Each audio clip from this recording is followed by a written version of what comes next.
بسم اللہ الرحمن الرحیم الحمد للہ رب العالمین والصلاة والسلام علی رسولہ الکریم اما بعد۔ مشاہدین کرام، سامعین و سامعات، السلام علیکم ورحمۃ اللہ وبرکاتہ۔ آج کا ہمارا درس رسالہ قواعد الاربع کی شرح، اس کے معنی اور مفہوم کو بیان کرنے سے متعلق ہے۔ معزز سامعین و سامعات، اللہ رب العالمین نے ہم انسانوں کو جس عظیم مقصد کے لیے پیدا کیا ہے اس کا جاننا ہمارے لیے انتہائی اہم اور ضروری ہے۔ اگر ہم نے اپنی تخلیق کے مقصد کو ہی نہیں سمجھا، ہم کس لیے پیدا ہوئے ہیں، تو پھر ہم اپنی زندگی میں کامیاب زندگی نہیں گزار سکتے، ہم دنیا اور آخرت میں کامیابی حاصل نہیں کر سکتے۔ اس لیے ہمیں اپنے مقصد کو سمجھنا ضروری ہے۔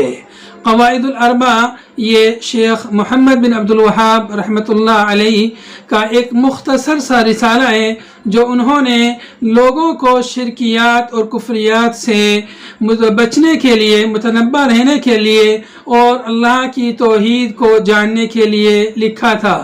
بہت ہی مختصر یہ رسالہ ہے۔ 4 قاعدے انہوں نے کتاب و سنت سے اخذ کیے ہیں۔ کتاب و سنت کی روشنی میں یہ 4 قاعدے ذکر کیے ہیں۔ ان 4 قواعد کی ہم مختصر شرح آپ کے سامنے پیش کریں گے۔ پیش خدمت ہے، سب سے پہلے مؤلف رحمہ اللہ اس رسالے کو بسم اللہ سے شروع کرتے ہیں، کہتے ہیں بسم اللہ الرحمن الرحیم۔ جیسا کہ مؤلفین کی، علماء کی، سلف صالحین کی عادت رہی ہے، اپنی کتابوں کو شروع کرنے کے سلسلے میں اللہ کے نام سے اور تسمیہ سے انہوں نے اس رسالے کی شروعات کی ہے کہ میں اللہ کے نام سے شروع کرتا ہوں جو رحمان و رحیم ہے، جو بڑا مہربان اور نہایت رحم کرنے والا ہے۔ آگے فرماتے ہیں اسأل اللہ الکریم رب العرش العظیم، کہ میں سوال کرتا ہوں اللہ رب العالمین سے، اللہ کریم سے جو کرم کرنے والا ہے اپنی مخلوق پر، رب العرش العظیم، جو عرش عظیم کا رب ہے، عرش عظیم کا رب ہے، اس رب سے میں سوال کرتا ہوں۔ یہاں پر اس دعا میں مؤلف رحمہ اللہ نے اللہ رب العالمین کے اسماء حسنہ کا واسطہ اور وسیلہ دے کر اللہ تعالیٰ سے دعا کی ہے۔ دعاؤں میں جو 3 وسیلے جو جائز ہیں، جن کا کتاب و سنت میں ذکر آیا ہے، وہ 3 قسم کے وسیلے ہیں۔ ایک یہ کہ اللہ رب العالمین کے اسماء حسنہ کے ذریعے اللہ تعالیٰ سے دعا کی جائے، جیسا کہ اللہ رب العالمین نے قرآن پاک میں ارشاد فرمایا وَلِلَّهِ الْأَسْمَاءُ الْحُسْنَى فَادْعُوهُ بِهَا، کہ اللہ تعالیٰ کے اچھے اچھے خوبصورت نام ہیں، ان ناموں کے ذریعے اللہ کو پکارو، ان ناموں کے ذریعے سے اللہ سے دعا کرو، جیسا کہ ہم یہ کہیں یا رحمان ہم پر رحم کر دے، اے غفار ہماری مغفرت کر دے۔ تو اس طرح سے اللہ رب العالمین کے اسماء حسنہ جس چیز پر دلالت کرتے ہیں، ان چیزوں کو اللہ سے مانگیں، اللہ کے اسماء حسنہ کا واسطہ دے کر کے۔ یہاں پر بھی مؤلف رحمہ اللہ نے اللہ رب العالمین کے اسماء حسنہ جیسے الکریم ہے، رب ہے، ان کا واسطہ دے کر کے اللہ تعالیٰ سے دعا کی ہے۔ کیا دعا کی ہے؟ کس کے لیے دعا کی ہے؟ مؤلف رحمہ اللہ نے یہاں پر قارئین کے لیے، جو اس کے رسالے کو پڑھ رہے ہیں، اس کو سن رہے ہیں، اس کو سمجھ رہے ہیں، جو اس کے مخاطب ہیں، ان کے لیے انہوں نے یہاں پر 3 دعائیں کی ہیں۔ پہلی جو دعا ہے وہ دعا یہ ہے ان یتولاک فی الدنیا والآخرہ، کہ میں اللہ سے تمہارے لیے سوال کرتا ہوں کہ اللہ تعالیٰ دنیا میں اور آخرت میں تمہارا ولی ہو، تمہارا نگراں ہو، تمہارا محافظ ہو، تمہاری دیکھ ریکھ کرنے والا ہو۔ اللہ ولی الذین آمنوا یخرجهم من الظلمات الی النور۔ اللہ رب العالمین نے سورہ بقرہ میں اس چیز کی طرف اشارہ فرمایا کہ اللہ تعالیٰ ہی مومنین کا ولی ہے، وہ ان کو ظلمات سے، شرک اور کفر کے اندھیروں سے ان کو نکالتا ہے، اور ایک اللہ کی عبادت کی طرف اللہ رب العالمین انہیں لے کے آتا ہے۔ اللہ ولی الذین آمنوا یخرجهم من الظلمات الی النور والذین کفروا اولیاؤہم الطاغوت، اور جن لوگوں نے کفر کیا ہے ان کے اولیاء، ان کے دوست طاغوت ہیں۔ تو مومنین کے اولیاء، مومنین کا ولی اللہ رب العالمین ہے، اس لیے اللہ رب العالمین سے اس کی سوال کرنا چاہیے، اور وہی اللہ تعالی ہماری ہر طریقے سے ہماری حفاظت فرماتا ہے، شرک سے، کفر سے، مصیبتوں سے، پریشانیوں سے، اس لیے اللہ رب العالمین ہی سے دعا کرنی چاہیے۔ یہاں پر دوسری دعا مؤلف نے اپنے قارئین کے لیے، اس رسالے کے پڑھنے والوں کے لیے دوسری دعا یہ فرمائی ہے وَأَن يَجْعَلَكَ مُبَارَكًا أَيْنَمَا كُنْتَ، کہ اللہ تعالیٰ تم کو مبارک بنائے جہاں کہیں بھی تم رہو، کہیں بھی رہو اللہ تعالیٰ تمہیں بابرکت بنائے، یعنی آپ کے علم میں برکت دے، آپ کے عمل میں برکت دے، آپ کے مال میں برکت دے، آپ کی عمر میں برکت دے، آپ کی ہر چیز میں اللہ تعالیٰ برکت دے۔ اللہ تعالیٰ آپ کو مبارک بنائے، کیا مطلب ہوا؟ کہ اللہ تعالیٰ آپ کی ہر چیز میں برکت عطا فرمائے۔ تیسری دعا یہاں مؤلف نے جو کی ہے وہ یہ ہے وَأَن يَجْعَلَكَ مِمَّنْ إِذَا أُعْطِيَ شَكَرَ وَإِذَا ابْتُلِيَ صَبَرَ وَإِذَا أَذْنَبَ اسْتَغْفَرَ فَإِنَّ هَؤُلَاءِ الثَّلَاثَ عنوان السعادة۔ تیسری دعا یہ ہے کہ اللہ تعالیٰ آپ کو ان لوگوں میں سے بنائے کہ جب انہیں کوئی نعمت عطا ہوتی ہے تو اس نعمت پر وہ اللہ کا شکر ادا کرتے ہیں، وَإِذَا ابْتُلِيَ صَبَرَ، اور جب وہ کسی مصیبت میں مبتلا ہوتے ہیں، جب کوئی پریشانی ان پر لاحق ہوتی ہے تو وہ صبر کرتے ہیں، اللہ رب العالمین کی قضاء اور تقدیر پر وہ شکر بجا لاتے ہیں، صبر کرتے ہیں مصیبت اور پریشانیوں کے وقت میں، یا یہ کہ جب وہ کوئی گناہ کرنے کا ارادہ کریں، گناہ کرنا چاہیں تو اپنے آپ کو گناہ سے روک لیتے ہیں، اور گناہ سے روک کر کے وہ صبر کرتے ہیں، صبر کر کے اپنے آپ کو گناہ سے روک لیتے ہیں، یا اطاعت کرنے پر، اطاعت کرنے سے جب شیطان انہیں بہکائے تو اطاعت پر جو مصیبت،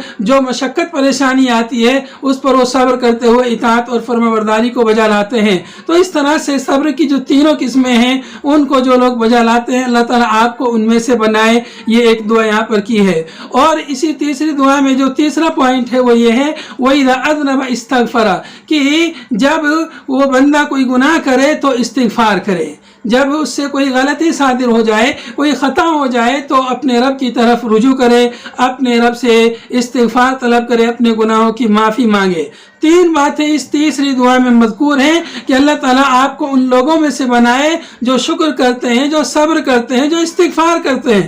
چونکہ انسان کی تین حالتیں ہوتی ہیں، یا تو وہ نعمتوں میں ہوتا ہے، جب نعمتوں میں ہوتا ہے تو ایک مومن وہ صبر کرتا، وہ شکر بجا لاتے ہیں اللہ تعالیٰ کا، اور جب دوسری حالت اس کی یہ ہوتی ہے کہ نعمتوں میں نہیں ہے، مصیبت میں ہے، پریشانی میں ہے، تو ایسے وقت میں بندہ اس مصیبت اور پریشانی پر ایک مومن صبر کرتا ہے۔ تیسری حالت یہ ہے کہ انسان جو ہے اس گناہوں میں مبتلا ہے، ہو سکتا ہے صبر، جس وقت وہ مصیبت اور پریشانی میں اس وقت وہ گناہ کر رہا ہو سکتا ہے جس وقت اس کے پاس نعمتیں ہوں اور نعمتوں کی خوشی میں اپنے رب کو بھول گیا ہو اس وقت وہ گناہ کر رہا ہو۔ تو گناہ کرنے کے بعد اگر وہ توبہ کرتا ہے، استغفار کرتا ہے، اللہ کی طرف رجوع کرتا ہے تب تو بہتر ہے، ورنہ وہ جو ہے پھر اس کے لیے نیک بختی نہیں، پھر اس کے لیے بدبختی ہے۔ کل بنی آدم خطاؤون وخیر الخطائین التوابون، اللہ کے نبی صلی اللہ علیہ وسلم کا ارشاد ہے کہ ہر بنی آدم خطا کار ہے، ہر انسان سے خطا ہوتی ہے، لیکن ان خطا کاروں میں بہتر وہ انسان ہے جو خطا کرنے کے بعد اللہ کی طرف رجوع کرے، اپنے گناہوں کی اللہ سے معافی مانگے۔ حضرت آدم علیہ السلام سے بھی خطا ہوئی اور ساتھ میں ابلیس سے بھی غلطی ہوئی، انہوں نے سجدہ کرنے سے انکار کر دیا، اللہ کے حکم کی نافرمانی کی، ابلیس نے اللہ کے حکم کی نافرمانی کی، گناہ کیا، لیکن اپنے گناہ کا اعتراف نہیں کیا۔ آدم علیہ السلام سے غلطی ہوئی، انہوں نے اپنی غلطی کا اعتراف کیا، اللہ کی طرف رجوع کیا، اپنے گناہوں کی اللہ سے معافی مانگی اور یہ دعا کی ربنا ظلمنا انفسنا وان لم تغفر لنا وترحمنا لنكونن من الخاسرین۔ اللہ تعالیٰ نے ان کی دعا قبول فرمائی اور اللہ تعالیٰ نے ان کو سعادت مند لوگوں میں سے بنا دیا اور ابلیس کو جو ہے دھتکار دیا۔ فإن هؤلاء مؤلف آگے فرماتے ہیں فإن هؤلاء الثلاث عنوان السعادہ، یہ 3 صفات ایسی ہیں جو سعادت کا عنوان ہے، سعادت کا پتہ ہے، سعادت کا ایڈریس ہے۔ جس شخص میں یہ 3 صفات پائی گئی، ان تینوں میں سے ہوا تو وہ آدمی سعادت مند ہے، اور جس میں یہ صفات نہیں ہوئی، ان تینوں میں سے وہ نہیں ہوا، ان 3 خصال کے لوگوں میں سے نہیں ہوا، تو وہ آدمی شقی ہے، وہ آدمی بدبخت ہے۔ تو مؤلف نے یہاں آپ کے لیے، ہمارے لیے، قارئین کے لیے یہ 3 دعائیں فرمائی ہیں کہ اللہ تعالیٰ دنیا اور آخرت میں اللہ تعالیٰ آپ کی نگرانی فرمائے، آپ کی حفاظت فرمائے، اور جہاں کہیں بھی آپ رہیں اللہ آپ کو مبارک اور بابرکت بنائے، اور اللہ تعالیٰ آپ کو ان 3 قسم کے لوگوں میں سے بنائے کہ جب انہیں کوئی نعمت ملے تو وہ شکر ادا کریں، جب مصیبت آئے تو صبر کریں، اور جب گناہ کریں تو وہ استغفار کریں۔ آگے مؤلف فرماتے ہیں اعلم ارشدک اللہ لطاعتہ، بار بار مؤلف اپنے قارئین کے لیے دعا کر رہے ہیں، جان لیجئے اللہ تعالیٰ آپ کو اپنی اطاعت اور فرما برداری کی توفیق دے، آپ کی رہنمائی فرمائے کہ آپ اس کی اطاعت اور فرما برداری کریں۔ یہ دعا دے کر کے مؤلف کہہ رہے ہیں جان لیجئے ان الحنیفیت ملت ابراہیم ان تعبد اللہ وحدہ مخلصا لہ الدین، کہ حنیفیت کیا ہے؟ یہ ملت ابراہیمی ہے۔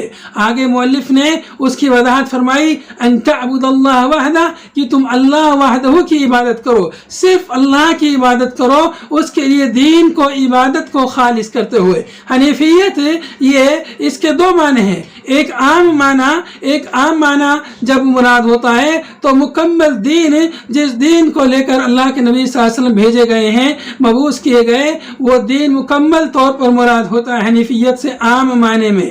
اور جب اس کا خاص معنی مراد لیتے ہیں تو اس سے معنی مراد ہوتا ہے الاقبال علی اللہ بالتوحید، اللہ رب العالمین کی طرف متوجہ ہونا، خالص اسی کی عبادت کرتے ہوئے، اور اس کے ساتھ کسی اور کو شریک نہ ٹھہرایا جائے، کسی اور کی عبادت نہ کی جائے، کسی اور سے لو نہ لگائی جائے، صرف اللہ ہی سے دعا کی جائے۔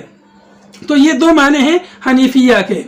اور یہاں پر اکثر آپ دیکھیں گے حنیفیہ کو ملت ابراہیمی کے ساتھ ذکر کیا جاتا ہے، حالانکہ تمام انبیاء کو جو دین دیا گیا وہ دین حنیف تھا۔ حنیف کا مطلب ہوتا ہے مخلص۔ تمام انبیاء جس دین کو لے کر مبعوث ہوئے وہ دین حنیف تھا، اللہ کی عبادت اور اللہ کی توحید کی طرف بلانے والے تھے۔ چونکہ ابراہیم علیہ السلام عرب جن میں نبی صلی اللہ علیہ وسلم کی بعثت ہوئی، ان کے جد امجد تھے، یا ابراہیم علیہ السلام کے دین پر وہ چلنے کا دعویٰ کرتے تھے، اس لیے ابراہیم علیہ السلام کو حنیفیت کے ساتھ ان کا ذکر کیا گیا ہے۔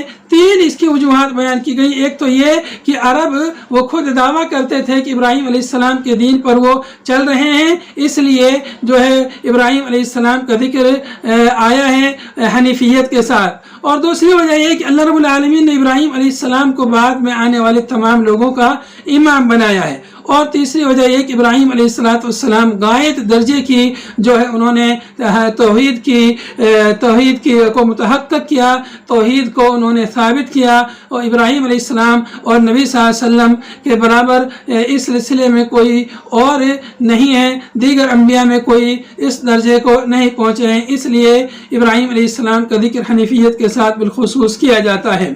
آگے مؤلف فرماتے ہیں كما قال تعالی وما خلقت الجن والانس الا ليعبدون، کہ میں نے انسانوں اور جنوں کو صرف اور صرف اپنی عبادت کے لیے پیدا کیا ہے۔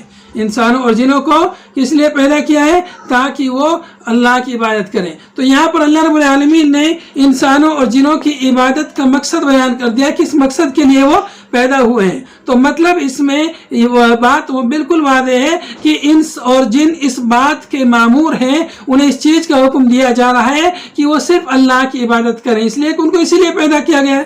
تو ہم لوگ جانتے ہیں کہ اس آیت میں انس اور جن کا ذکر ہے، اور ہم لوگ انسانوں میں سے ہیں، اس لیے ہم اس کے مکلف ہیں کہ ہم صرف اور صرف اللہ کی عبادت کریں۔ ہم انسانوں کو صرف اللہ کی عبادت کے لیے پیدا کیا گیا، اور باقی جتنی بھی چیزیں ہیں ان کو اللہ رب العالمین نے ہم انسانوں کے لیے پیدا کیا ہے. سورج ہے، زمین ہے، چاند، ستارے، ہوا، پانی وغیرہ جتنی بھی مخلوقات ہیں اللہ رب العالمین نے انسان کی خدمت کے لیے ان کو پیدا کیا ہے، انسان کے لیے ان کو مسخر کر دیا ہے، اور انسان کو اللہ تعالیٰ نے اپنی عبادت کے لیے پیدا فرمایا ہے. اس لیے انسان کو اپنی تخلیق کے مقصد کو پہچان کر کے صرف اور صرف اپنے رب کی عبادت کرنی چاہیے، اس کے ساتھ کسی کو ہرگز شریک نہیں ٹھہرانا چاہیے. عبادت شریعت میں اس کے بھی دو معنی ہیں. عبادت کے شریعت میں دو معنی ہیں، ایک عام معنی اور ایک خاص معنی. عام معنی یہ ہے کہ شریعت میں جس چیز کا بھی حکم دیا گیا ہے، جس چیز سے بھی منع کیا گیا ہے، اس کی اتباع اور پیروی کرنا. جس کا حکم دیا گیا اسے بجا لانا کرنا، جس سے منع کیا گیا اس سے رک جانا، محبت کے ساتھ میں، خضوع کے ساتھ میں، چاہتے ہوئے کہ اللہ کا یہ حکم ہے، اللہ نے اس سے منع کیا ہے تو اس سے رک جائے. ایسا نہیں کہ اس کو ناپسند کرتے ہوئے رک رہا ہے، بلکہ دل سے محبت کرے، اللہ نے اس سے منع کیا اس لیے رک رہا ہے.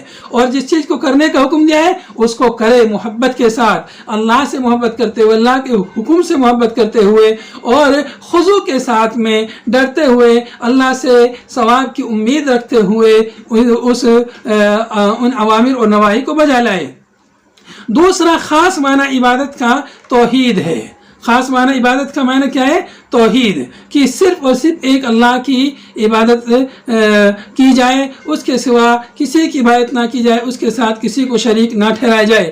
حضرت ابن عباس رضی اللہ عنہ فرماتے ہیں کل ما فی القرآن من العبادہ فمعناہ التوحید، کہ قرآن پاک میں جہاں کہیں بھی عبادت کا لفظ آیا ہے تو اس کا معنی توحید ہے. امام بغوی نے اس قول کو ذکر کیا ہے. آگے مؤلف رحمۃ اللہ علیہ فرماتے ہیں فَإِذَا عَرَفْتَ أَنَّ اللَّهَ خَلَقَكَ لِعِبَادَتِهِ فَاعْلَمْ أَنَّ الْعِبَادَةَ لَا تُسَمَّى عِبَادَةً إِلَّا مَعَ التَّوْحِيدِ. جب آپ نے یہ بات جان لی کہ اللہ تعالیٰ نے آپ کو اپنی عبادت کے لیے پیدا کیا ہے، آپ نے اپنے مقصد تخلیق کو، مقصد وجود کو جب آپ نے جان لیا، پہچان لیا، تو اب یہ بات جان لیجئے ان العبادت لا تسمى عبادہ الا مع التوحید.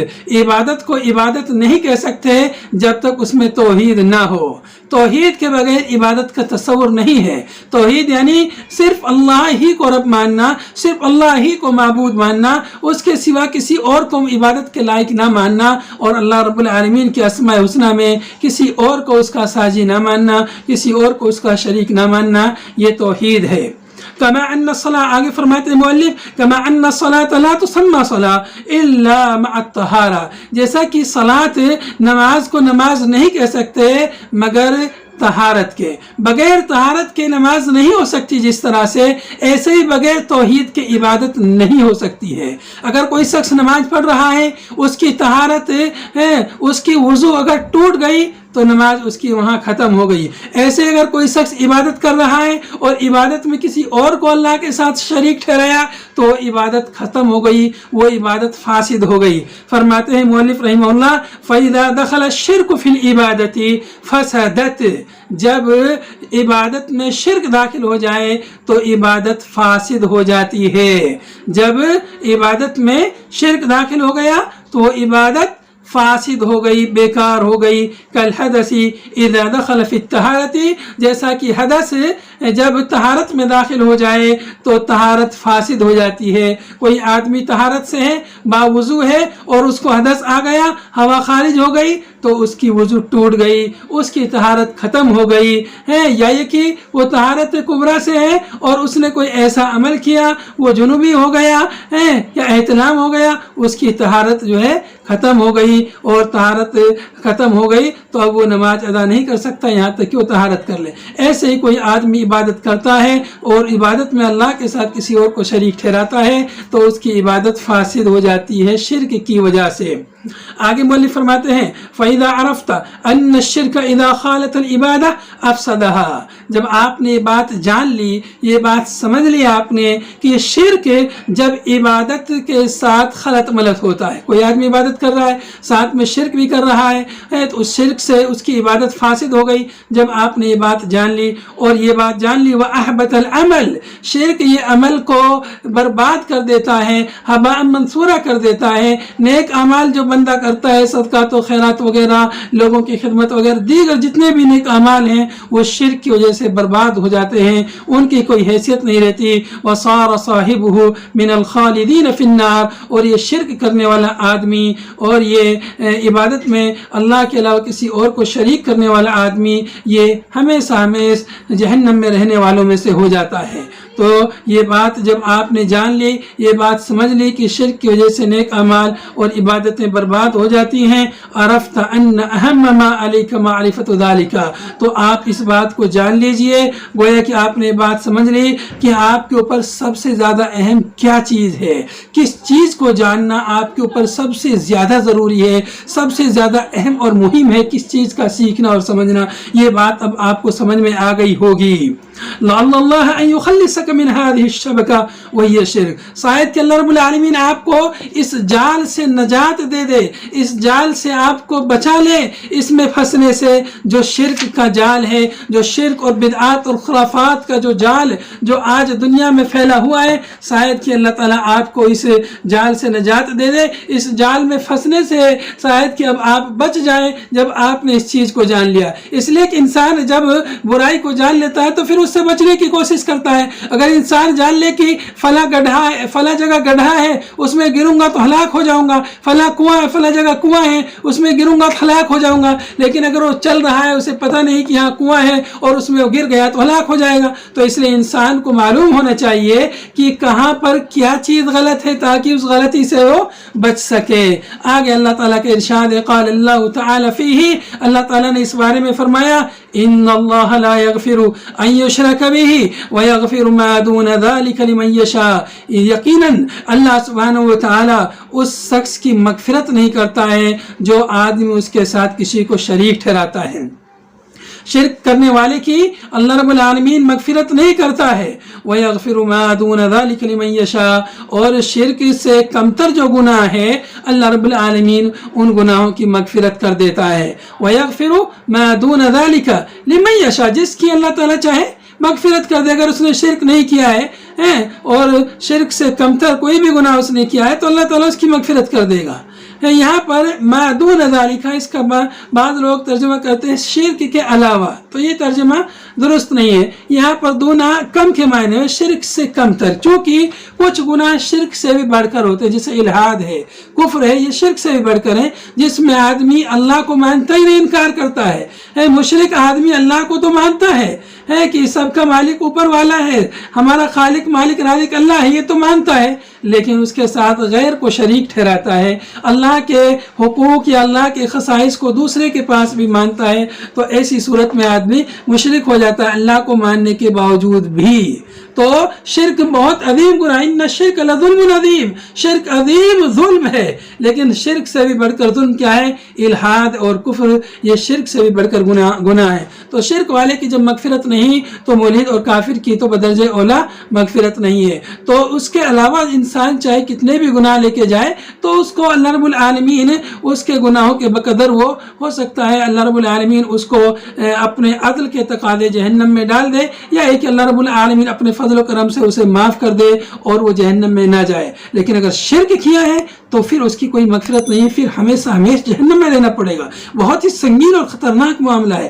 اس لیے میرے بھائیوں، میرے ماں اور بہنوں، ہمیں اس چیز کو اچھی طریقے سے سمجھ لینا چاہیے کہ شرک ہے کیا، شرک سے کیسے بچا جائے۔ تو آگے ان قواعد میں، اب یہاں سے آگے جو قواعد شروع ہوں گے ان میں مؤلف نے اسی چیز کو واضح کیا ہے کہ شرک ہے کیا، اور کیسے کیسے شرک جو ہے کفار کے اندر نبی صلی اللہ علیہ وسلم کے زمانے میں موجود تھے، کس طرح سے آج کے بہت سارے مسلمانوں میں کفار سے مشابہت، اس زمانے کے کفار سے مشابہت، بلکہ کفار سے بھی بڑھ کر کے شرک پایا جا رہا ہے آج کے بہت سارے مسلمانوں میں۔ اس لیے ہمیں اس چیز کو سمجھنے کی اشد ضرورت ہے۔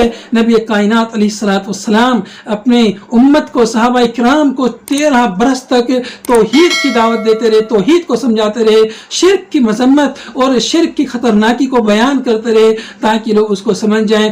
دین کے باقی احکام اور مسائل تو